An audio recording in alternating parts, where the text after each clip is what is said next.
So this funny thing of this world of physical vibration that goes up to the ear and stops, and then this man-made other signal that goes out from the sound itself to the recorded sound or the transmitted, electronically transmitted sound is like out there, is another vast interior of some brain, so to speak, or our brain is a vast exterior. So this relation of sound and signal became foremost in my mind.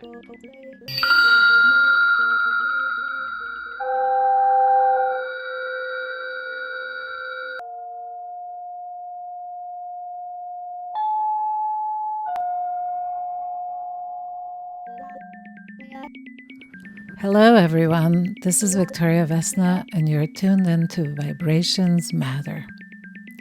In this episode, I had the pleasure of talking to Paul DeMarinis. Many listeners will already know of his groundbreaking installation works, but here we get a deeper glimpse into what set him on his path.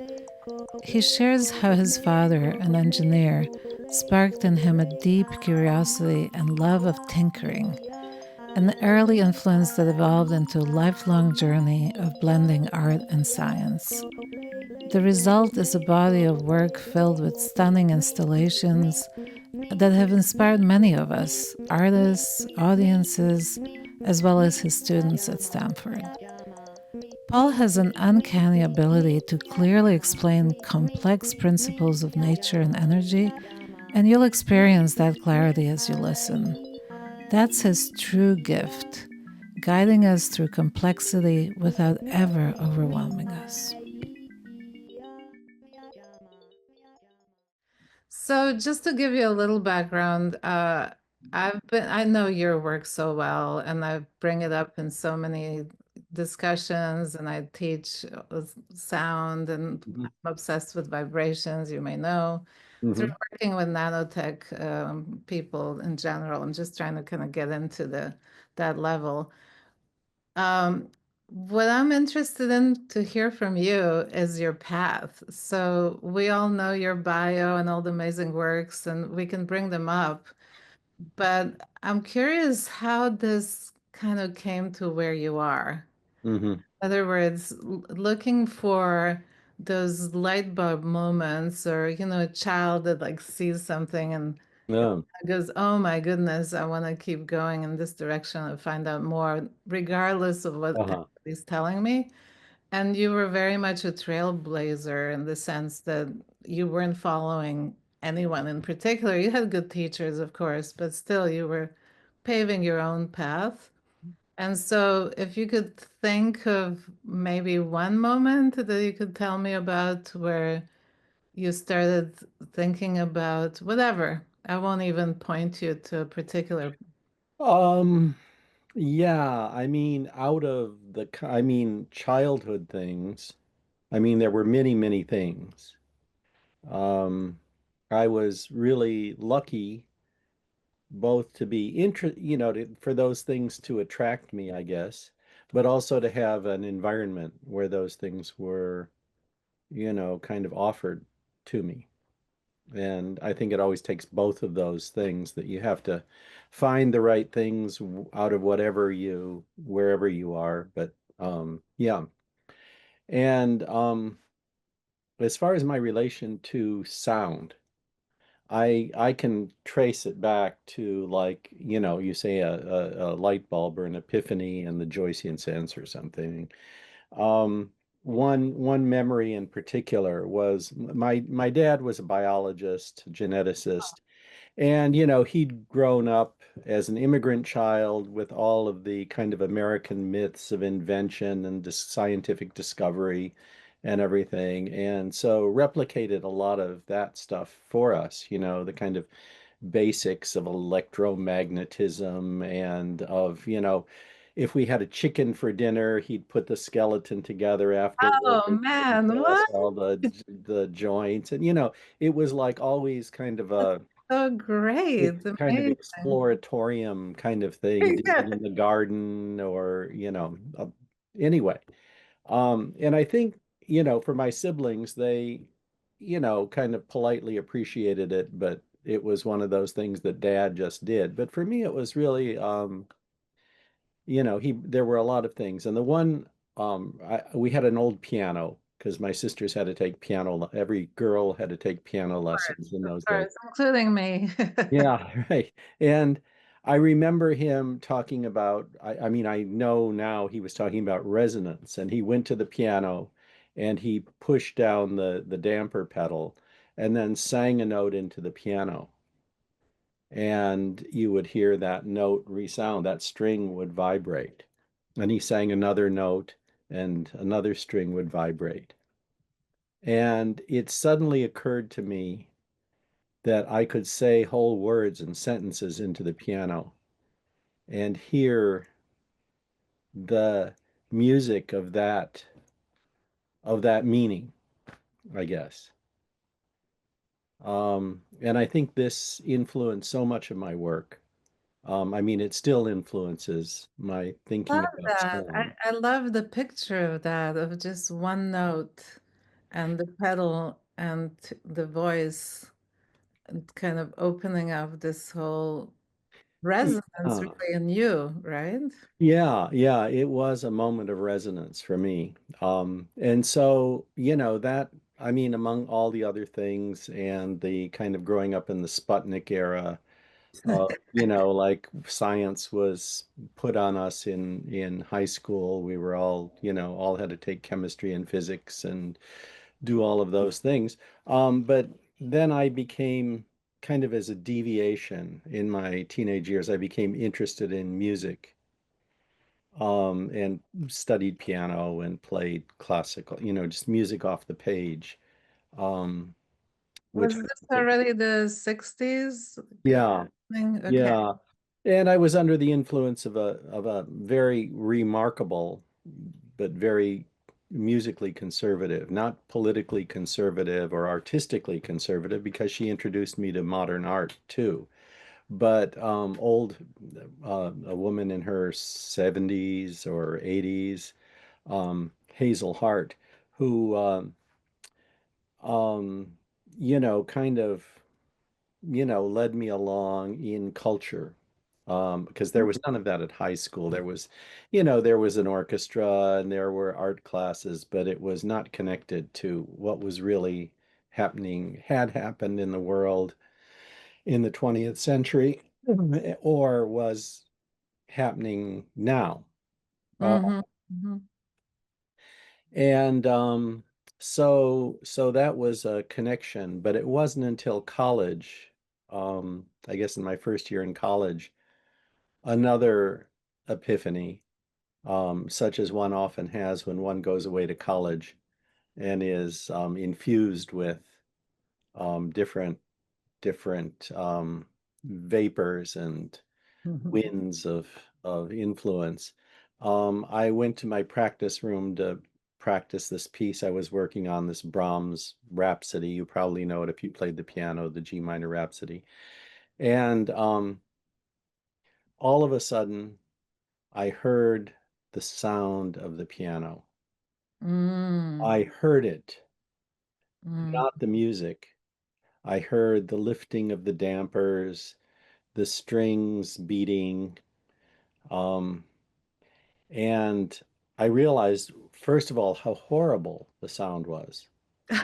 Sound of the piano. I mean, it wasn't a particularly good piano. It was an old Out of tune, string maybe. in a practice room. How awful it sounded. Mhm. But what interesting other sounds were there besides the ones making the music or contributing to the music. Mhm. And it was that same summer, I think I discovered, or maybe it was later that year, I discovered Silence, John Cage's essays, and Mhm. that suddenly made me realize that sound existed, that sound wasn't just a physical manifestation of vibration, that it permeated. I was studying, physiological psychology then too. And another moment in that period of college that really kind of pinned the other end of the string for me, so to speak, was this educational film for, college psychology students on nerve recording, single nerve recording, Mhm. and with an oscilloscope and, a guinea pig auditory nerve experiment, Mhm. and showing that if you started an oscillator at 100 hertz, the nerve would fire at 100 hertz. But as you raise it up, the nerve starts firing very erratically and with no apparent code to it. That is, this kind of analog repetition works up to a certain frequency of a few hundred hertz. After that, the nerve can't fire fast enough. And Right, then right. they showed multiple nerves, and they all get excited, but none of them are frequency pinned to the frequency. And so Interesting. this made me think not just of sound on that end as sound and then its electronic representation of signal, but the transformation from sound in the ear to the brain that is another kind of signal, and a signal that still is not precisely understood of how we hear what we hear. And we know that a lot of it is, brain processing. So this funny thing of this world of physical vibration that goes up to the ear and stops, and then this man-made other Mhm. signal that goes out from the sound itself to the recorded sound or the transmitted, electronically transmitted sound is like out there is another vast interior of some brain, so to speak, or our brain is a vast exterior. So this relation of sound and signal became foremost in my mind, and has been. Yeah, yeah, no, it's actually a beautiful thing. And when you're talking about it, I'm also thinking how narrow, as you know, and everybody knows how narrow our senses are with sound. Hmm. With most of the things, but sound being one that's more obvious when you're thinking of other creatures, what they're hearing and feeling and Hmm. sensing. And then all the bombardment that we're exposed to currently that's just amplifying more and more, and all the madness that's resulting from it. And then you have additional sounds that are coming cosmically, right? This is solar maximum now and all the other stuff Hmm. intertwining. So Yeah. this is the work that you're bringing to the forefront, which I think is so important for people to kind of grasp. And you manage to create these environments also by engaging visuals. And there's a lot of kind of Puritan attitude towards sound art where, you're not supposed to have visuals, but I always appreciated that you did not care about that. You if yeah. Yeah. Well, I mean, for me, the visual part was all, pretty much always there. I majored in film as an undergraduate, so film and video, early video, were very much a part of my studies with Paul Sherritt's and Michael Mhm, mhm. Witteke and um, knowing George Landau and those filmmakers Amazing. was a major influence, that kind of sensibility. And a lot of them kind of came from a painting background. So there was also that, kind of Yeah. fine art thing for me. And how do you say, not an epiphany, not something that spontaneously generates itself in your brain that you realize, but sometimes somebody realizes something about you, a Mhm. teacher. And that's where it was very important. Robert Ashley, working with Bob at Mills when I was a graduate student there. Um, and I became completely, I went there in as a filmmaker, but it was a program in electronic music, experimental film, and video. And so I started out on one end with, like, doing these optical printing pieces. And I always made soundtracks for my films. I was interested in that. But quickly just zoomed into the electronic synthesis, the Buchla synthesizer and the Moog and stuff. and building circuits. Right within, 3 months of being there, I was Wow. soldering and building synthesizers and stuff. And um, so I became completely absorbed in this world of experimental music and of sound. Yeah, I can see that Um, you're fusing this very quickly, and it makes me yeah, think of your father putting together the chicken. yeah, yeah. And at one point, I think it was my second year, maybe going towards graduation. Bob, who was the most candid person I ever met, and absolutely, sometimes devastatingly so in critiques, um, he said to me, you should be a visual artist. And I said, huh? I thought I'd left all that kind of baggage behind. I was into this new world of signals, Right, right, right. sonic, abstract electronic signals. And I said, but I'm really into sound and experimental music. And he said, you don't have to change what you do. You only have to change your friends. Oh, wow. Bob was brilliant, and That's amazing. it seemed like such a blow to me at the time because he was someone I respected enormously. And I didn't quite know how to take it. I mean, the student and I collaborated with Bob at that time too on in Sarah Mencken, Christ and Beethoven, there were men and women. And, I felt that he liked what I did. And to have him tell me, don't try to be a musician seemed Wow. like kind of a condemnation, like you're not good enough for it. But I quickly realized, and it was happening already, that my connections were, to the like Jim Melchert students, like Jim Pomeroy, Right, right, that I met in Berkeley in those years and stuff, that there were kind of sensibilities about my work that involved the visual, that involved the factual, let's say, um, social dimensions that didn't really fit into the still somewhat cloistered world of the abstraction of music, right. the Yes. quadrivium. They were more part of the trivium, I guess, the trivial part of academic culture. And Bob was just amazing. I mean, he was, remarkable, and we stayed close, throughout the rest of his life. And but that was like a hammer hitting me over the head, Hmm. and in a good way.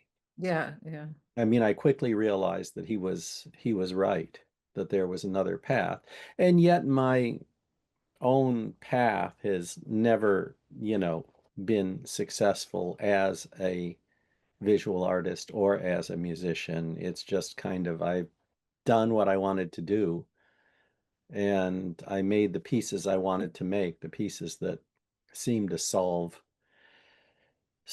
questions or pose further to the things I've been thinking about resonance. So in my pieces, sound is often serves as a marker. Hmm. It serves as a marker of being. And what would I say? Sometimes a sound it is a marker of a thing, a bird chirps or a car drives or something like that. But to extend that in a way to all sounds, not being related to physical things or events, but also psychological events. I'm thinking like,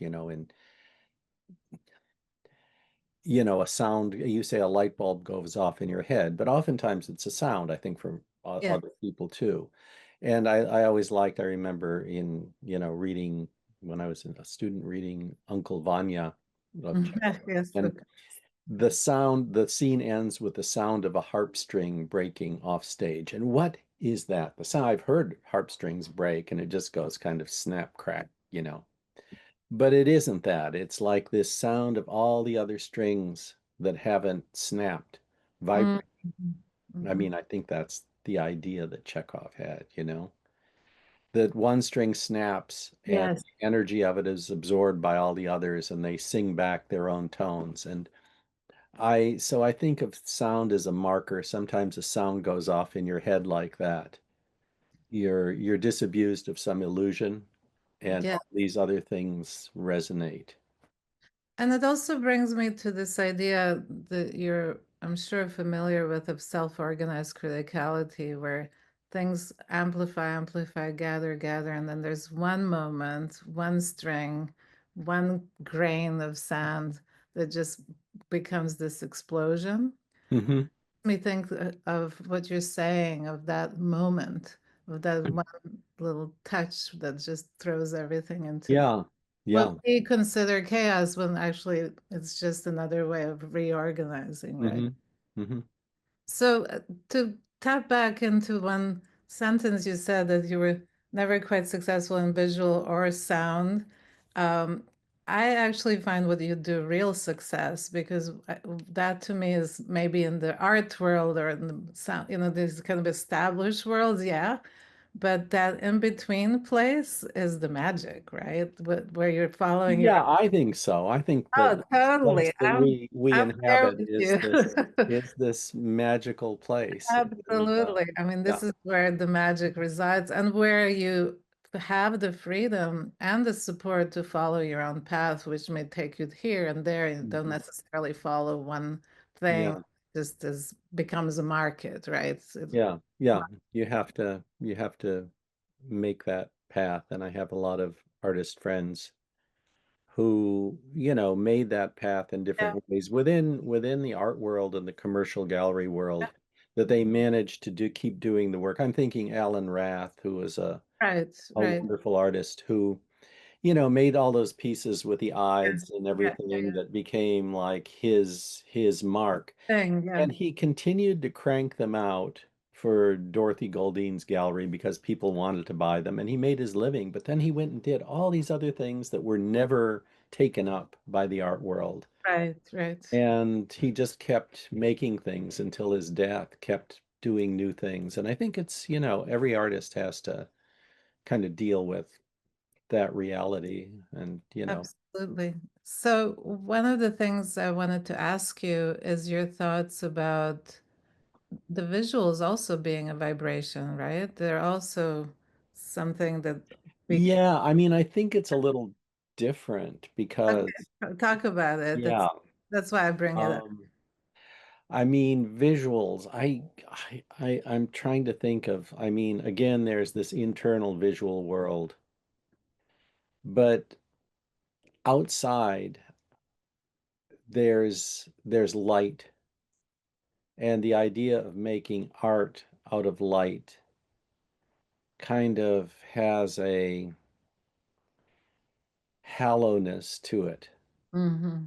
I'm thinking of, Terrell and Irwin and Gre what's his name? Wheeler. Well, Wheeler. Hmm. Doug is Doug Wheeler. He's an LA artist. Right. Yeah. Amazing, amazing work.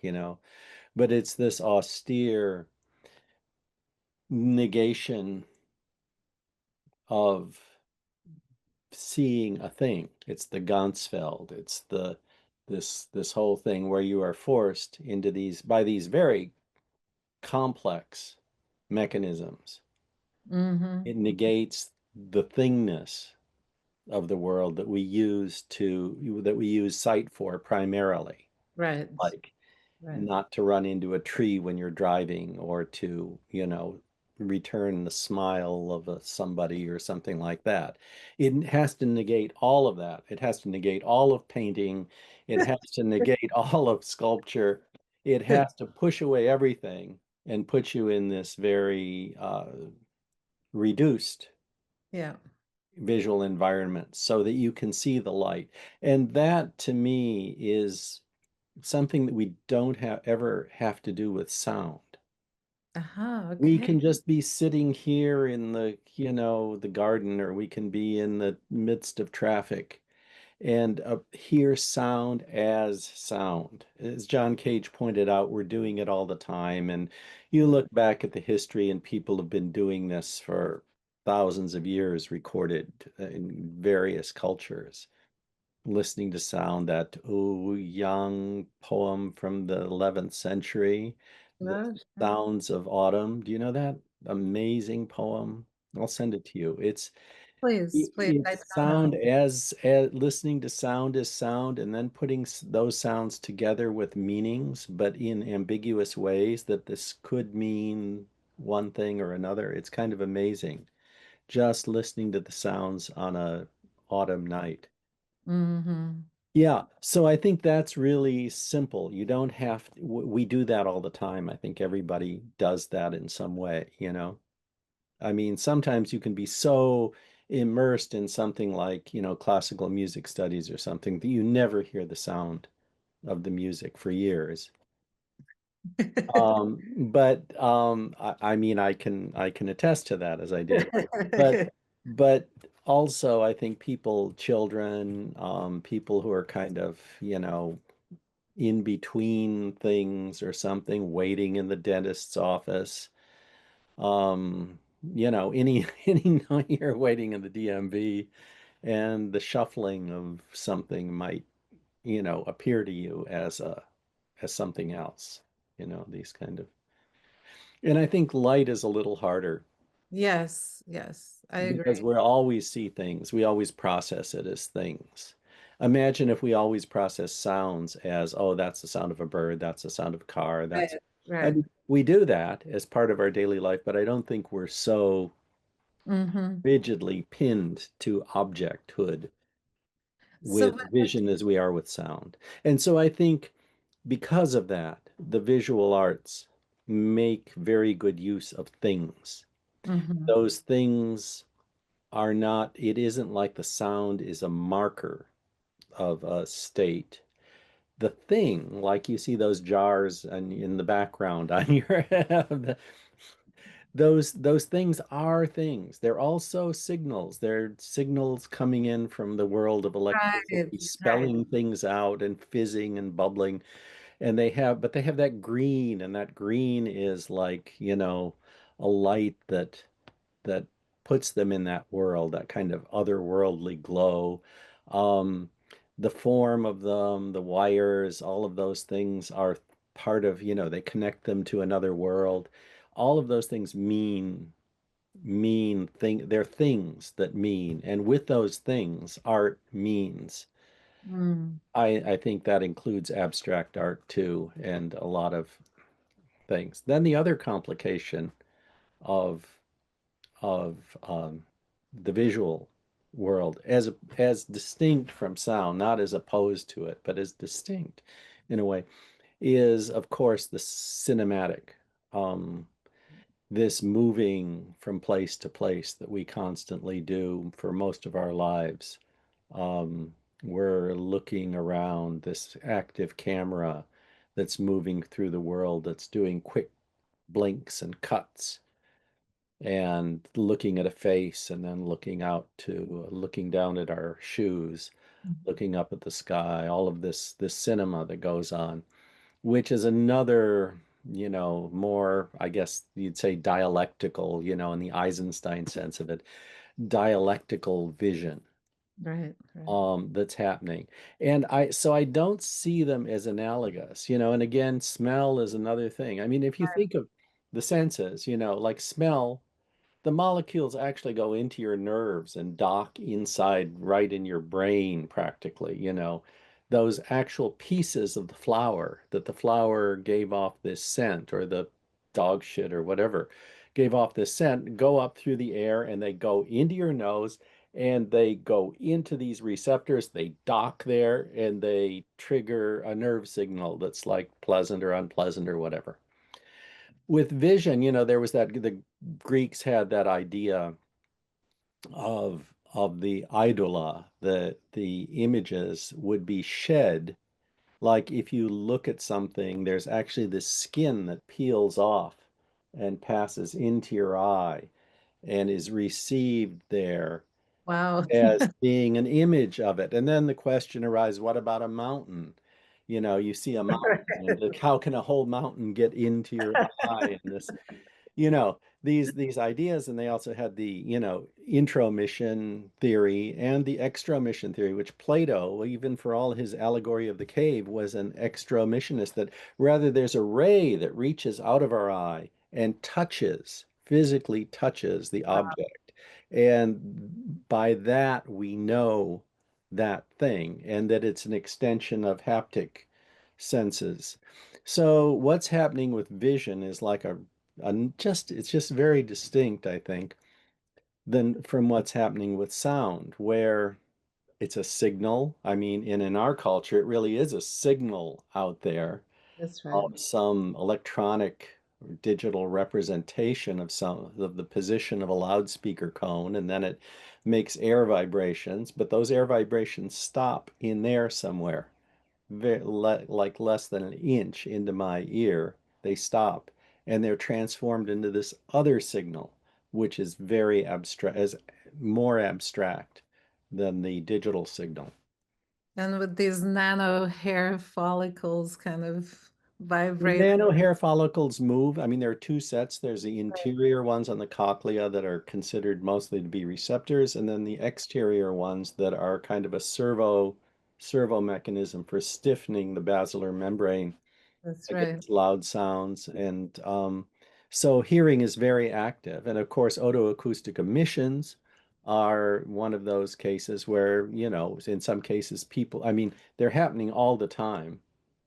And my piece uh, that I showed at the Beale Center, um, is based on that kind of that model um, of otoacoustic emissions. It's causing those little taps on the speaker. Yeah, describe that piece a little bit more in detail. Yeah, yeah. Yeah, there are two versions of that. I forget the name of that first one that I did there, and then there's a second, a later version of it that's a little more sophisticated. I mean, I rounded it out from the very raw state, which I really like that, but called Tympanic Alley, that I did at the Right, Jewish right. Museum in 2015, Mm. I think. I don't remember exactly. Anyway, um, yeah, that piece was meant to explore this signal. I mean, if the spike in the guinea pig's, you know, nerve that represents a pulse of energy that's traveling from the sensory part of the ear, from the cochlea to the brain through nerves. If it's just a spike, and I mean, I guess my question is, we hear a sine wave or something very smooth, a very smooth sound in the world, and we know abstractly that it is smooth because of mathematics. That Abstractly. abstractly, we know that this, because of signals, because we can abstract it into signals, we understand that it's when it's reflected from the world of sonic of air disturbance back into the signal world, it is a simple function, part of the roundness, participates in the roundness of the planets and the roundness of the orbits and the roundness of the galaxies and all of those other Simple.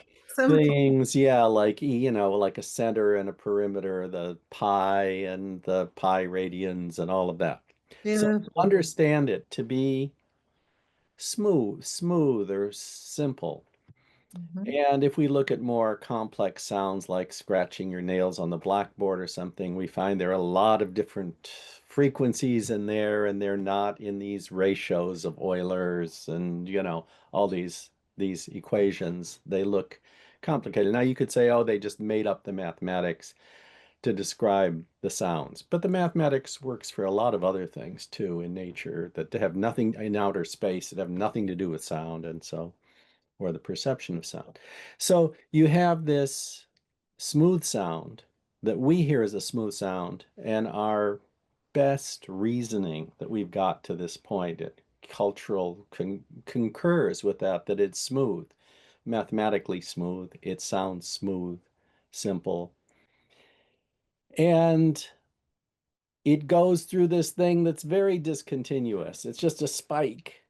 Once it hits our auditory nerve, it's just a spike. One And spike. you look at the record, you listen to the recording of the guinea pig, what the guinea pig hears, and it's kind of those spikes are, up to 200 hertz, they're fine, but like after that, they're just random spikes.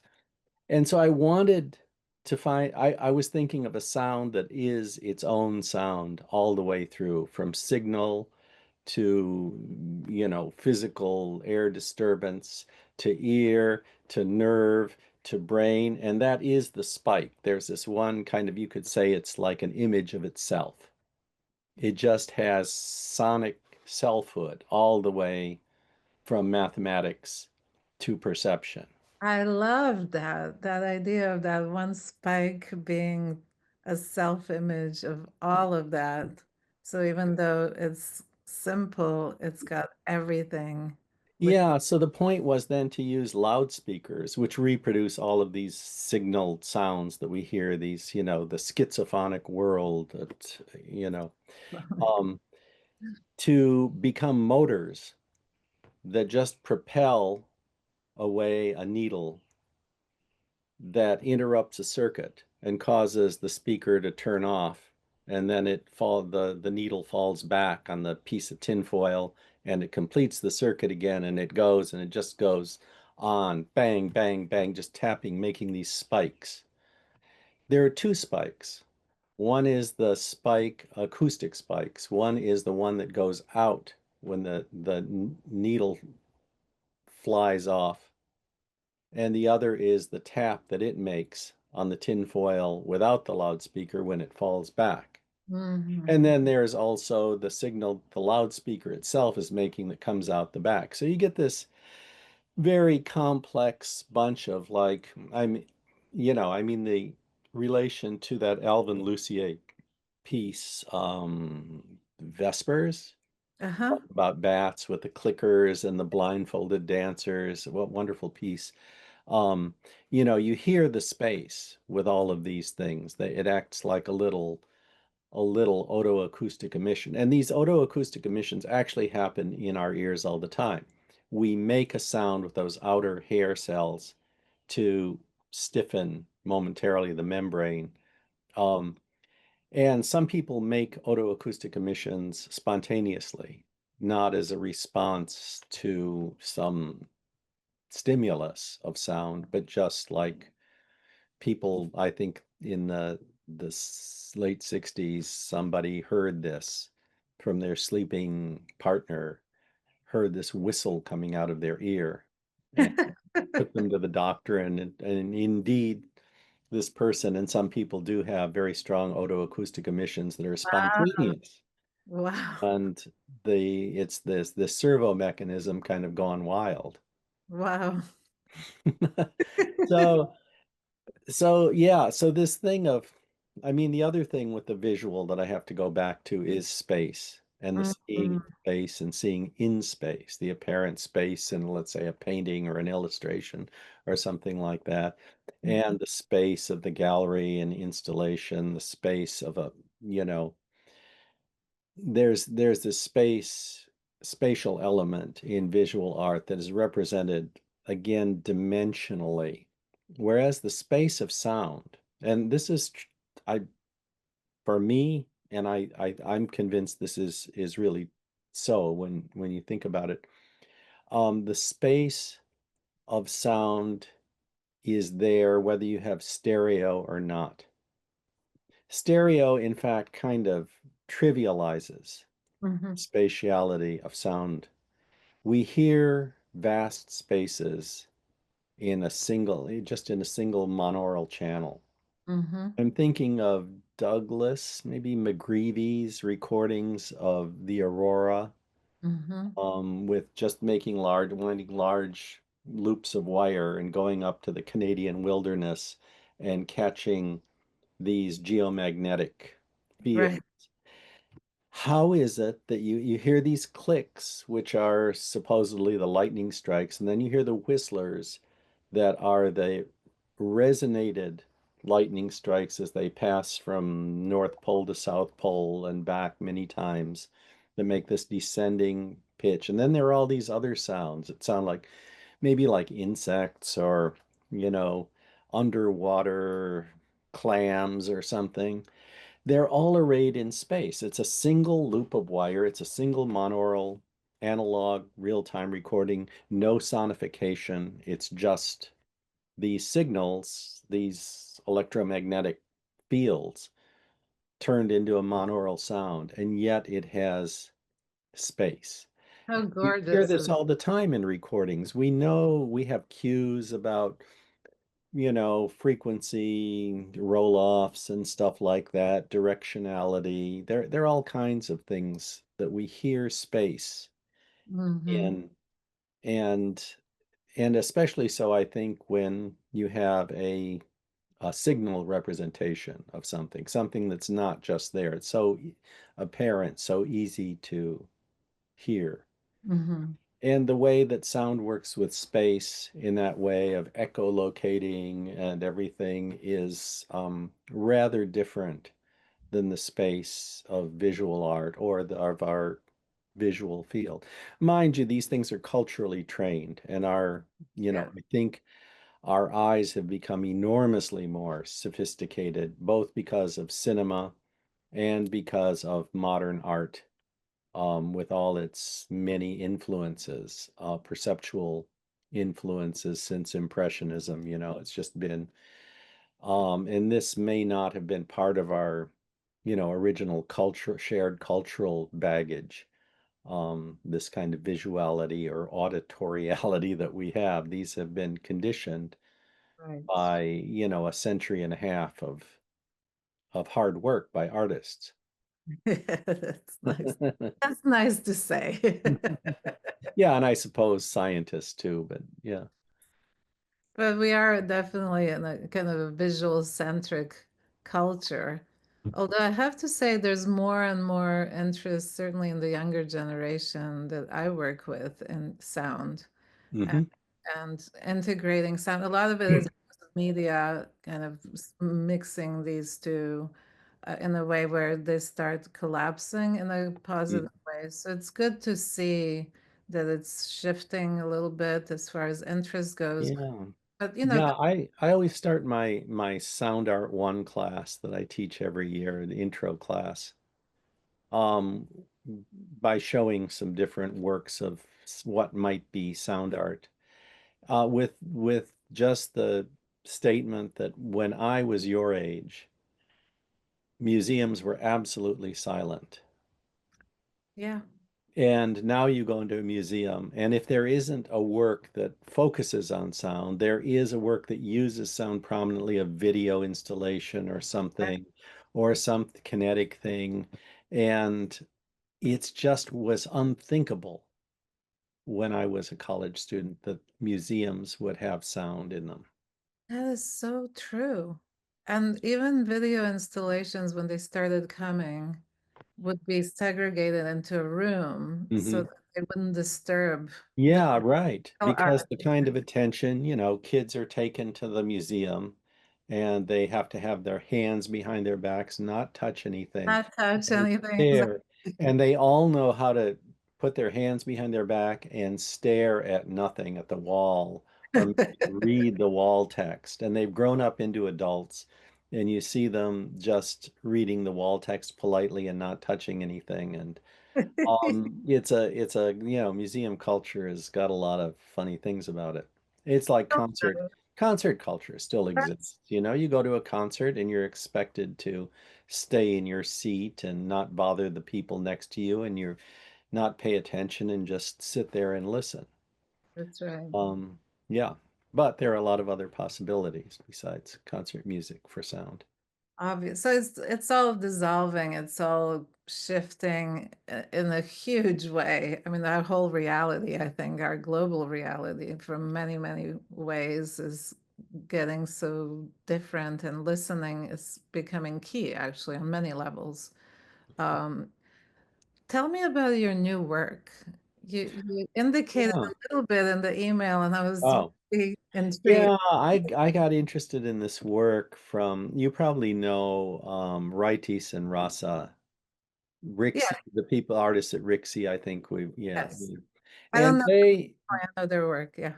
yeah, and they did this workshop during COVID. They did a workshop with my media archaeology class Oh, on they're making mud batteries. right.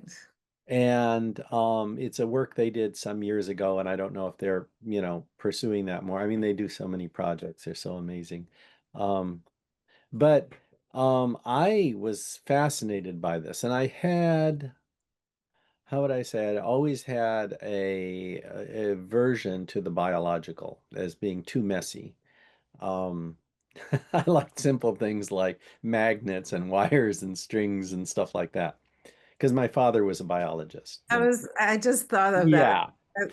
So But this fascinated me. This absolutely fascinated me. And so I, started reading up in the literature on scientific research and, looking at these things and built these mud batteries when they did the workshop in 2021, I think, in my class. pandemic. They Yeah. did it remotely, yeah. I mean, everything was on Zoom, so the kids were going out in their gardens, and they were at home and digging their mud up, and so we sent them kits and stuff. And anyway, um, I had this feeling.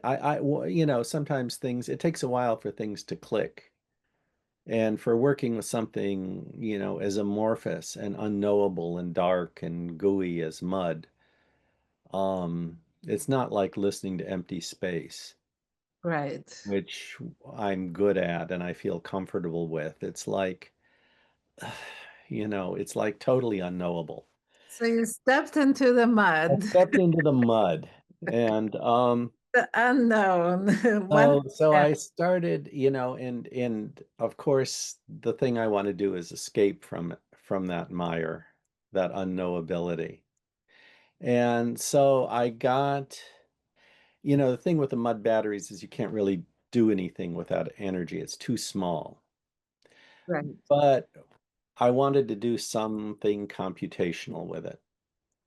And so I decided to bring the electronics down to super low power electronics Mhm. so that the things could work off of that mud.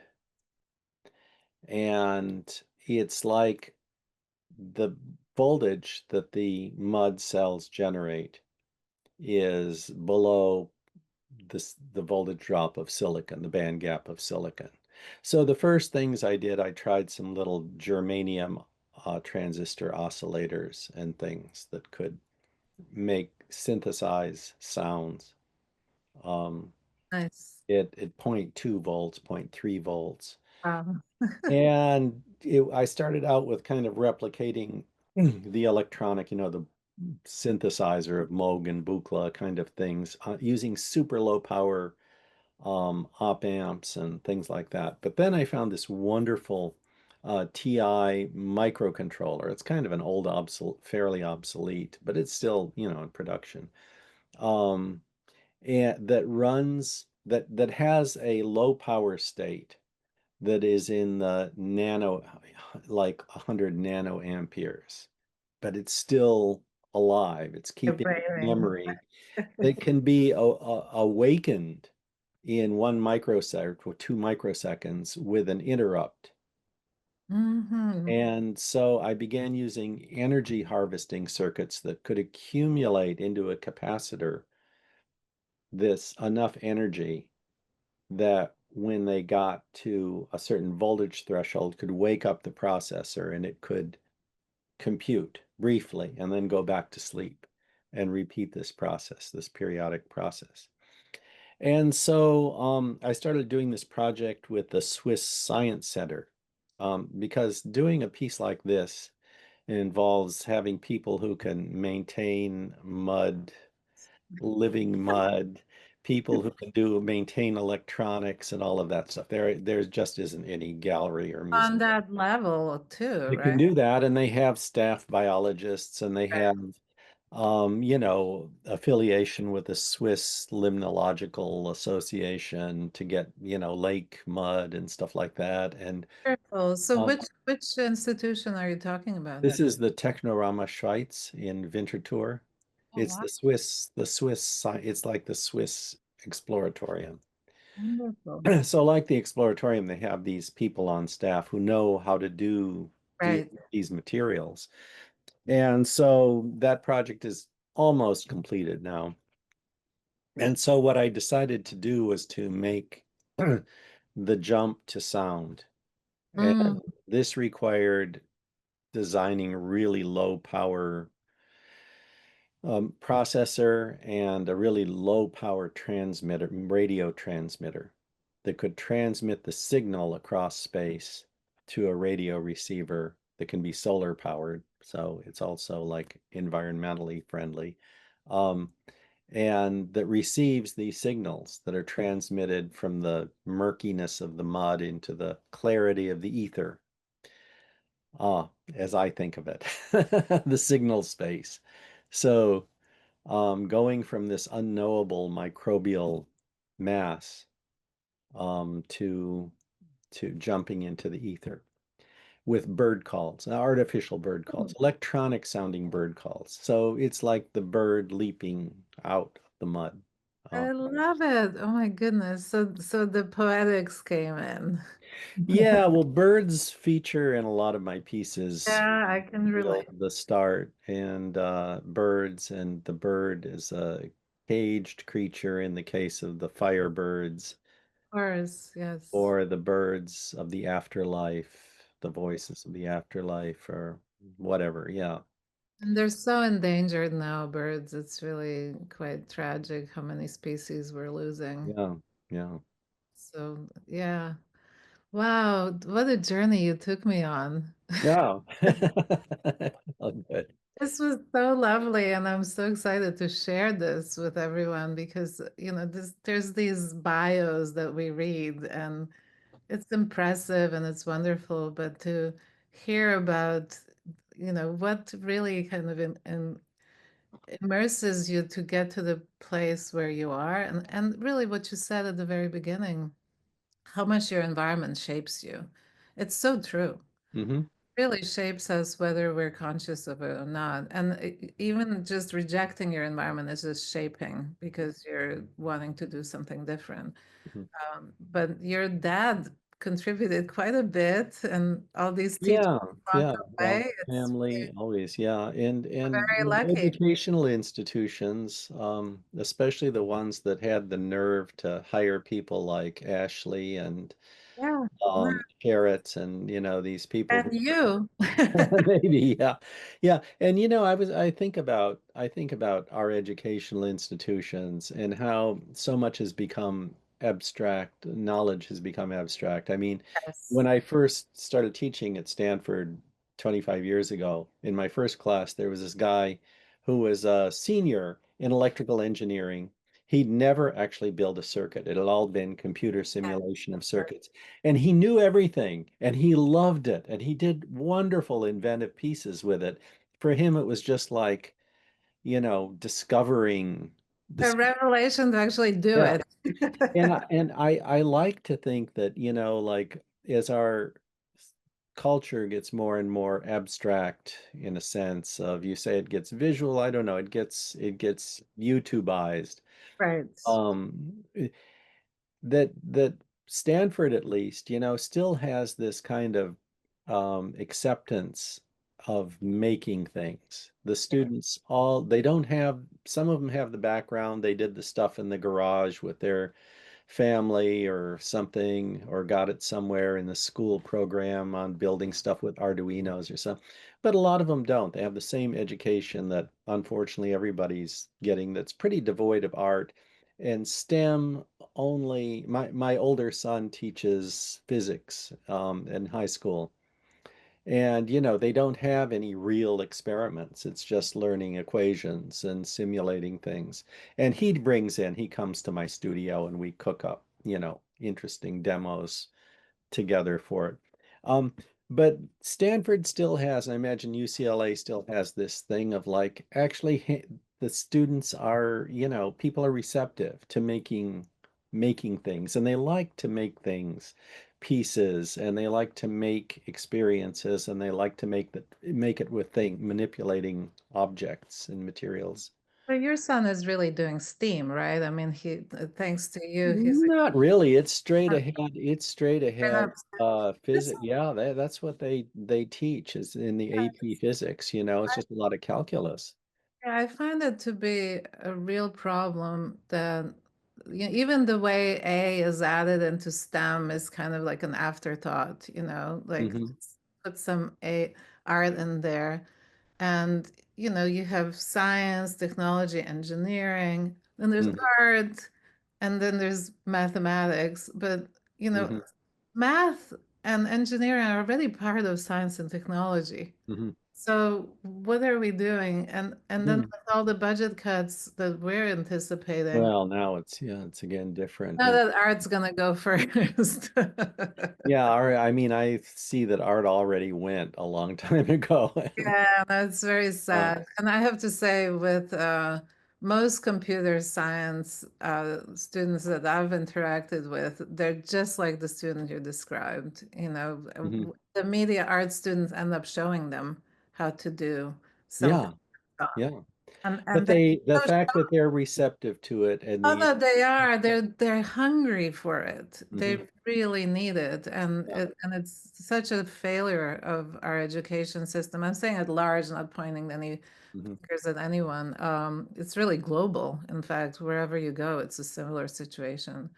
It's a real failure in many ways, and like you say, possibly this YouTubing culture can just start unraveling that because that's where kids go when they want to figure out, or all of us, how do you do this? How do you do Yeah, and this? there's some good stuff there, and you have to learn, Absolutely. but you can only learn the right way, and which one's right and which one's Right. wrong by doing it yourself and, Exactly. kind of reproving it.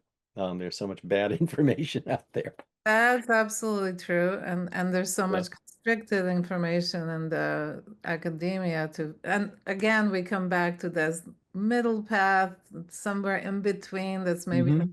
defined, that each person can define for themselves.